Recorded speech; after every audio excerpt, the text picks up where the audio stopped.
There's a drop of Guinness in a glass over there. Would you pass that over for me? That will keep the vocal cords lubricated, will it? I have a can of Guinness every lunchtime, see? Do you? The glass of stout will keep her going forever. Me. I'm not convinced. Yeah, well, this first song I'm going to sing you, I learnt from Reg Pratley. He used to be the landlord of the Jubilee years ago. And he was a very good old, well, he come from Leafield or something, local like. Yeah. He was a good old singer. I learnt this first one. And it's called Needle Cases. All I hope is now, be to sing it all right. I'm a poor wandering fellow, my name it is Jack. Those clues to me feet, shows the rag to me back. Me belly's nearly empty, me feet they are sore. Won't you buy a case of needles from Jack, that's so poor? Needle cases, won't you buy one? Won't you buy one, I'm sure? Won't you buy a case of needles from Jack, that's so poor? I once had a table all lined with good food, both for eating and drinking, and all that was good. But now I've no table, no, none of that. I'm obliged to beg a crust from the crown on my hat. Needle cases, won't you buy one? Won't you buy one, I'm sure? Won't you buy a case of needles from Jack, that's so poor? I once was a farmer and followed the plough. You must think I'm a charmer, 'cause look at me now, all tattered and torn from bottom to top. You must think that I become just a travelling rag shop. Needle cases, won't you buy one? Won't you buy one, I'm sure? Won't you buy a case of needles from Jack, that's so poor? Now since you won't buy one, I think I must leave. But to leave such good company, it does my heart grieve. But to leave such good company, if I should come back, won't you buy a case of needles from poor wandering Jack? Needle cases, won't you buy one? Won't you buy one, I'm sure? Won't you buy a case of needles from Jack, that's so poor? Needle cases. Learned that from Reg Pratley, yeah. Yes. And did you learn some when you were at school, or did they not teach folk songs at school? I wasn't into any of this since only when I got into the march dancing and folk, you know, and doing all these folk clubs and that. Yes. And then when Jamie formed this little group, I had to learn, you know, I learned them and went and sung them at the different folk clubs. Yes. So when did you start singing them at the folk clubs? I don't know, I think a few years back, I suppose now. What's a few years back? Yeah, we had a couple of, well, I had some up at the, well, proper jobs, you know, go up to London and that, to the folk clubs up there. Yeah. And then, of course, being associated with Swindon Folk Club, you know, you go and they'd always ask you to sing if you went, say, come on, give us a song. Well, like the Mars Party and the Whitsun night time, you know. What do they have at night? At Whit Monday, you always sing a song. Yes. Have you got a favourite one? Sorry? Have you got a favourite one? Well, I like them all, really, yeah. You like them all.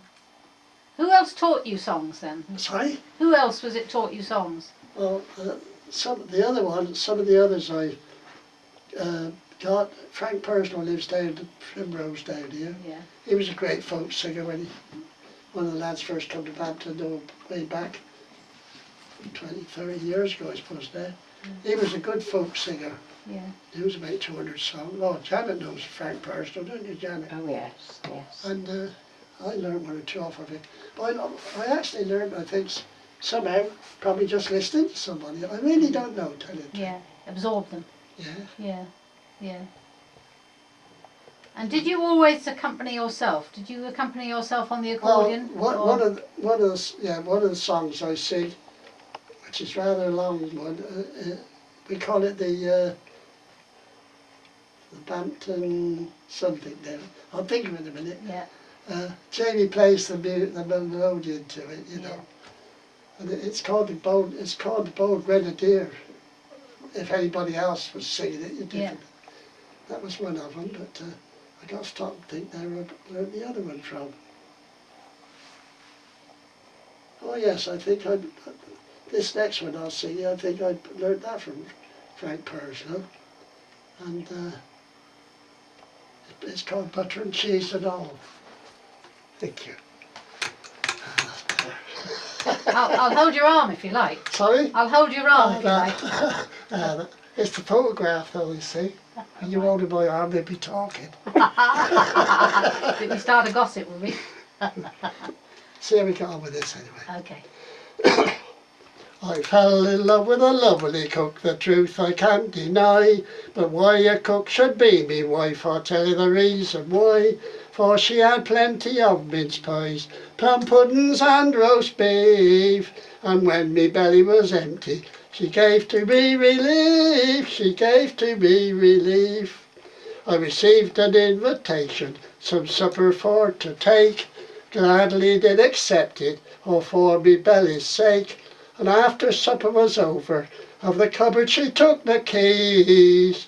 One pocket she crammed with butter, the other she crammed with cheese, the other she crammed with cheese.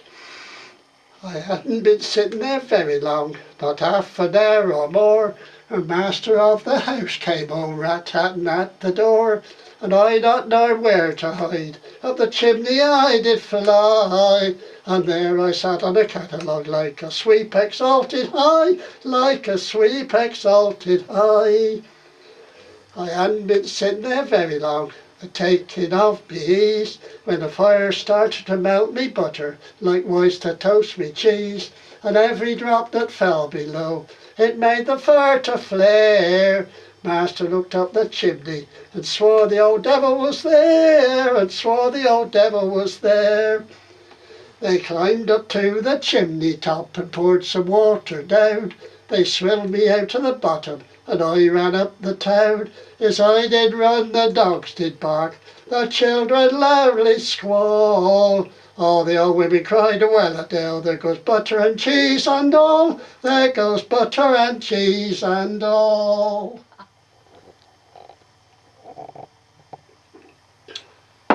Not too bad. Dropping in the raffle. In the Methodist church? Yeah, The any time you have a Methodist, teddy bear, if I win, they always know I'm going to have a teddy bear anyway. Yeah, yeah. That's very nice. So, what birthday was it, Francis? 88. 88. Yeah, not bad. It's not bad, is it? And singing like that, that's Got a fantastic. couple to go, another couple to go. Yes, and then we have a big party. Hope so. Yeah, I hope so. Well, I got to try and catch Anne up if I can, you see. Yes. There. Can you see that one there, Janet, of her van? It's just there with the lovely bouquet. Yes. That's when she was 90. Yeah, we had a big party around the manor for her. Mrs. Colville gave her a big How party. nice. Yeah. And the manor, they come from Ireland and all over. Did they? Yeah. Yes. Yeah. Now the picture I like is the two of you from the back. Oh God, Yeah. Isn't that sweet? That's a marvellous. Isn't that? To Tickhill in Yorkshire. Yes. For a March weekend. Yes. They had this. Well, Bob West, he's the lad that carries our cake anyway. Yes. Yes. And he organised this scout jamboree, it's something to do with the scouts, and we went up for the weekend. And we stayed with Bob West and Millie, and they lived a little way out. You know, like you might live up. I live here, like Bampton. You know. Yeah. And Anne and I were walking down into the village, and that was fair enough.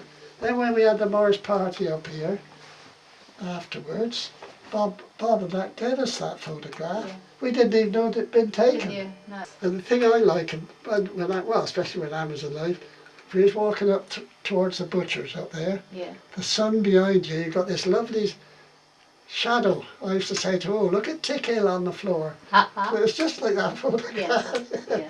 Have a sip of Guinness? Well, and better let that get cold. No. This is an Irish one. Aye. Have a bit of rhythm to it. If I can remember it.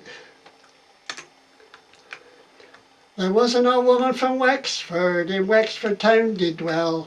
She loved her husband dearly, and another one quite as well. With me rifle-loo-a-lary, and me rifle-loo-a-lay. One day she went to the doctor's, some medicine for to find.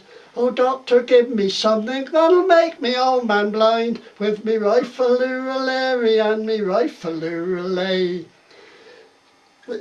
He said, give him eggs and marrow bones, and make him sup them all. And it won't be so very long after that he won't see you at all. With me rifle-loo-a-lary, and me rifle-loo-a-lay. She gave him eggs and marrow bones, and made him sup them all. And it wasn't so very long after that he couldn't see at all. With me rifle-loo-a-lary, and me rifle-loo-a-lay. I think I'll go and drown myself, maybe that's a sin.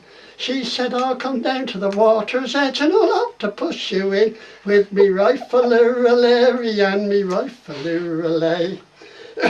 The old woman, she stood back a bit to get a longer go. The old man gently stepped aside and she went down below. With me rifle-loo-a-lary, and me rifle-loo-a-lay. She swam, she swam, she swam, and she swam to come to the other brim. The old man went to a longer pole and he pushed her further in. With me rifle-loo-a-lary, and me rifle-loo-a-lay. Now the moral of this story, I think that you will find, if you want to drown your old man, you must stand up close behind. With me rifle-loo-a-lary, and me rifle-loo-a-lay. What's the folk place in London that collects everything? I can't remember. Cecil Sharp House. Cecil Sharp House. Now, have you sung any up there? Did you? Well, when I went and got my gold badge for Morris dancing, Yes. naturally I had to sing a song. Yes. I don't know which one I sang, but I sang a song. The Gold Badge of the English Folk Dance and Song Society is awarded for distinguished and unique contributions to the folk performing arts. Today we recognise the contribution of Francis Shergold, singer, musician, but most especially Morris dancer with Oxfordshire's Bampton Morris dancers. Until recently the squire of the team, and now their honorary president.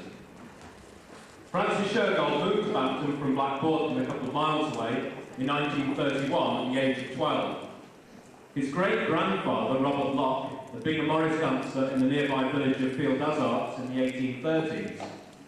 As a young teenager, Francis watched the Morris dancers practising outside the malt shop or public house in the centre of Bampton. The squire then was the legendary William Jinky Wells, who was the 6th recipient of the Gold Badge way back in 1928. In 1935, Francis spent the morning of Whit Monday carrying the dancers' coats, and Jinky Wells said, "You've done very well this morning, you'd better have a dance this afternoon." He did, and has danced ever since, including this year at the age of 77, and that's 60 years. It was in 1939 that Francis first met Nibs Matthews, later the director of this society, when Nibs and friends danced the Headington dances with William Pimber, musician, on Whit Monday in Bampton. Both Nibs and Francis have fond memories of that occasion. On leaving school, Francis was employed as a groom at Weald Manor, and after war service as a sergeant in the army, during which time he was wounded whilst on active service in Europe, he returned to Weald Manor, where he remained as head gardener until his retirement. In 1949, Francis Shergold became squire of the Morris dancers when Jinky Wells retired. Francis continued as squire for 45 years, announcing his retirement at the team's Christmas party in 1995. Over the years, Francis has led his team of dancers at performances all over the country, including the Royal Albert Hall, the Purcell Rooms, and the Royal Festival Hall in London, and at festivals from Cornwall to Ireland, including Sidmouth, Loughborough, Dartmoor and Weybridge. In addition to his role as squire, Francis has also acted as secretary, musician, dance teacher, master of ceremonies and enthusiast. Francis has always been regarded as an excellent dancer, taking his inspiration from the late Fred Pettifer. As Francis says, a good dancer must above all have a good sense of rhythm. He must also be able to show off just a little bit and enjoy the crowd. He's dancing for the public and to enjoy their reaction. Francis Shergold is without doubt a natural leader. He's always been keen to develop everybody's potential and has been able to maintain the interest of the younger dancers when other attractions have tempted them away from the dancing.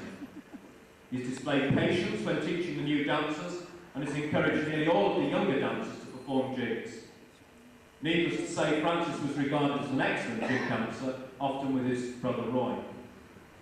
Francis's encouragement has not been confined to the dancing. Visitors to Bampton on the spring bank holiday are made very welcome, as long as they respect the town and its traditions. And singers and musicians are invited to contribute to what has become a weekend of festivities. For Francis, the occasion for dancing, and the dancing itself, must be for the enjoyment of all concerned. Morris dancing in Bampton is very much a family occasion. Francis's mother helped with the costumes for the dancers. His brother Roy was, and occasionally still is, a dancer and fool for the team. His sister Ruth Wheeler and her husband Cyril are enthusiastic supporters, and his nephew Jamie Wheeler is now the team's principal musician. Francis's distinguished contribution could not have been possible without the support of his wife Anne. Francis Shergold is also involved in other aspects of Bampton life, especially as a bell ringer in one of the most beautiful parish churches in Oxfordshire. In recent years, Francis has enjoyed considerable pleasure from seeing his nephew Jamie develop as a musician. And the two men have been guest performers at selected festivals and clubs, particularly following the release of the cassette recording of Bampton tunes, reminiscences and Francis's singing entitled Greenie Up, issued in 1988. Visitors to Bampton on spring bank holiday cannot fail to notice that there are currently 3 teams of dancers in Bampton. Whatever the differences of the past, the 3 teams now enjoy harmonious relations, which Francis is keen to see develop, and indeed representatives of the other dancers are here for the presentation this evening. When Francis retired as squire, he handed over an extremely strong team, with over 20 dancers and musicians, the youngest still at primary school. The contrast with the late 1950s, where Francis almost single-handedly kept his team going with only 4 dancers, and when there was little interest in the dancing in Bampton itself, is obvious. The credit for building up the team to its present position of strength lies with Francis Shergold. The singer Bob Davenport, who's also here this evening, once told Martin Carthy, "If you want to know about English music, you have to go and see English people dance, so go to Bampton." Thanks to Francis Shergold's commitment to and enthusiasm for the Bampton Morris tradition, we can continue to enjoy the dancing and gain that insight into English music and dance. More importantly, the people of Bampton can themselves continue their town traditions into future generations.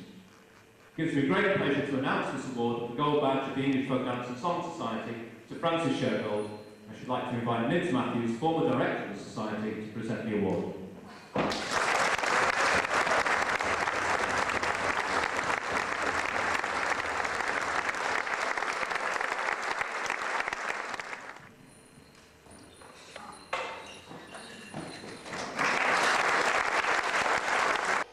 As I went out to walking one morning in May, I spied a young couple a-making of hay.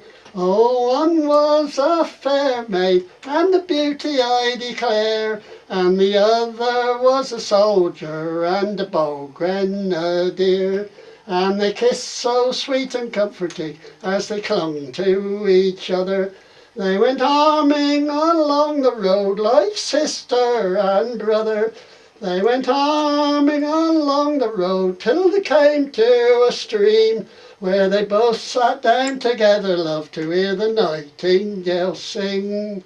With many fine compliments he put his arm round her middle, and out of his knapsack he drawed his fine fiddle. And he played to her such merry tunes, made the valleys to ring. Harkee, harkee, said the fair maid, how the nightingale sings. And they kissed so sweet and comforting as they clung to each other. They went arming along the road like sister and brother. They went arming along the road till they came to a stream, where they both sat down together, love, to hear the nightingale sing. Oh, Now said the soldier, it's time to give o'er. Oh no, said the fair maid, let's have one tune more. For I do like your music and the touch of your string, and I do like to see the flowers grow and hear the nightingale sing. And they kiss so sweet and comforting as they clung to each other. They went arming along the road like sister and brother. They went arming along the road till they came to a stream, where they both sat down together, love, to hear the nightingale sing. Oh, now said the fair maid, will you marry me? Oh no, said the soldier, however can that be? For I have my own wife at home in my own country, such a pretty little woman that you ever did see. And they kissed so sweet and comforting as they clung to each other. They went arming along the road like sister and brother. They went arming along the road till they came to a stream, where they both sat down together, love, to hear the nightingale sing. Now I'm off to India for 7 long years, drinking wine and strong whisky, boys, instead of good beer. But if ever I return again, it'll be in the spring, and we'll both sit down together, love, to hear the nightingale sing. And they kissed so sweet and comforting as they clung to each other. They went arming along the road like sister and brother. They went arming along the road till they came to a stream, where they both sat down together, love, to hear the nightingale sing. I think the song is actually called The Nightingale Sing, but it's also the Bold Grenadier is another name to it as well. That's So a lovely one. I learned that from Frank Perslow, by the way. Yeah. Yeah. Where did you say you were Well, born? if you know where Cars and Railway Bridge is, there's some houses just before you get there. There's a couple of houses faced like that, and there's another house round behind. And I was born in the house behind that row of cottages at Blackboard Cottage. My grandmother and grandfather, they lived in Jimmy Watts's, well, the farm buildings that are all on the front as you go to Oxfordshire, aren't they, you know, from there. Yeah. And yeah, so that was my birthplace, not too far away. But as I said, I've been to 10 different schools in this county. I've moved around quite a lot, everywhere, yeah. But that was because of your father's Well, job. my wasn't it? dad was an ex-army man. he was a lad that was, well, he had quite a temper on him as well. You know, if things didn't go quite right, he'd say to the boss, right, that's it, I'm off. And we lived at Icogs, I remember this myself. We lived at Icogs in a field off the South Lee Road, you see. And you could walk straight across to the farm, across the footpath. Saw Dad coming home one day, and Mother said, I bet we'll be moving, she said. And Dad came and he said, well, Lucy, start packing.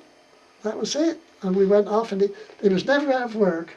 Right. If my dad left today, he'd have another job by Saturday, you know what I mean? And that's what happened. Yeah. So he's a good cowman. Yeah. Well, in fact, yeah, it's so funny. I don't want to boast about things, Yeah, but you boast. Go on. funny, I was in the Jubilee one time, and an old boy used to come in there called Billy Honor, that my father used to work for at Cogs. But I didn't know who he was then because I hadn't seen him from when I was a kid. And Peter in there said, hello Billy, and he said, do you know, he said, this is Billy Honor. Oh, I said, my dad used to work for you at one time. What's your name then? He said, oh, Francis Shergold. And I'm going to put a swear word in here, this is honest truth. He leant against the edge of the bar like that, he said, the best bloody cowman I ever had, he said. Really? Yeah. Yeah. You remembered. And he remembered my dad after all those years, you know, yeah. What's brought this old folk singing back again. You know Glenys? Yes. Glenys, whatever her name is. I don't know her other name. Glenys. I know Welsh lady. Eh? The Welsh lady. Yeah. Yes. She was round the bush club one day and she said, oh, by the way, she said, oh, I go down to the old people's home, play the piano, and they have a sing-song. Yeah. Why don't you come down? Because I don't know how she knew us, so I'd take you down if you'd like to go. Oh, I said, I'd like to go there. I could see George Hunt, which is one of our dancers and that, you know, and Sonny Townsend. Mm. So I'd been going down there on a Thursday. She wasn't going today anyway, but I'd been going down there today. They had their sing-song and I sing them a couple of songs. Yeah. Well, I've sung you today. Yeah, See, it was, lovely. one time there was two sides when old Jinky was the fiddler. They split up, apparently. Then he started off another side. And How long ago was that? well, I mean, I started when I was 15. When I was 15, that's a few years back. And this team had been going that I was with, like the Whitlocks and Pettifers and them. That was the group. I think it was when they had the split. I think it was 1926. I think they said it was. Oh, as far back as that. Sorry. As far back as that. Yes. Then. Yeah. Then and he formed. I suppose from 26 to when I joined, he'd formed this other sort of group, you know. And then when he come to retire, he said to me, I want you to take over, 1949 that was. He said, I'd like you to take over the team. Well, I was the youngest one in the team, but I said, well, okay, I'll just see what we can do, keep it going. But I know chaps like Reg Whitlock and the old, what I call the older ones, they didn't really like me. Well, I didn't tell them really in a way, but you know, to organising things then, I don't think they liked it. They did everything all right, I mean, no problem. There was never any rows or anything like that. I could feel the feeling, you know, that you're a youngster. But it worked out all right. Then when they got too old, they left. And well, in fact, it's a funny thing now. We got a team now that I don't know. Years ago, when Peter Allen and myself and Harry, you all socialised. All went to the pub and had a drink, you know, not just Whitson, but so these others, they don't, you see, so you don't get to know them and that. But, well, I mean, I don't go out myself a lot, but I try to go out every Friday night. I get myself a taxi, because I got the travelling discs, you know, and they pick me up at 8:30, bring me back at, well, they used to bring me back at 10:30, but they said, well, one day, why don't you ring me up when you want to go home? So if I want to go home early or whatever. And since I've had this old fall with this old leg, I just keep myself to 2 pints of beer a night. Yeah. I mean, people say, have a drink. I said, well, if you want to buy me one, you'll have to put it over the bar for next time. So, and Ruth always says to me, you won't have too much, will you? Like on my birthday and that. I said, no. Because she said, keep my mind at rest. Well, I knew it would, you know. Well, I don't want to fall over again anyway. No. But there we are. Where did you fall? Well, see. Was it here or was it up the road? No, Jamie went to, the Mars team went to Abingdon for their Mayor's Day. Yeah. For their day, you know. And anyway, Cyril rung me up and said, would I like to go? Because Sir Jamie would come back and pick his dad up and me and take me back up there, take us back up there for the evening do. So I went, I mean, I probably had about 4 pints, I suppose, altogether, right through the evening. Jamie brought us back. I was back home here at 10:30. I came in and drawn the curtains and, well, did everything you had to do.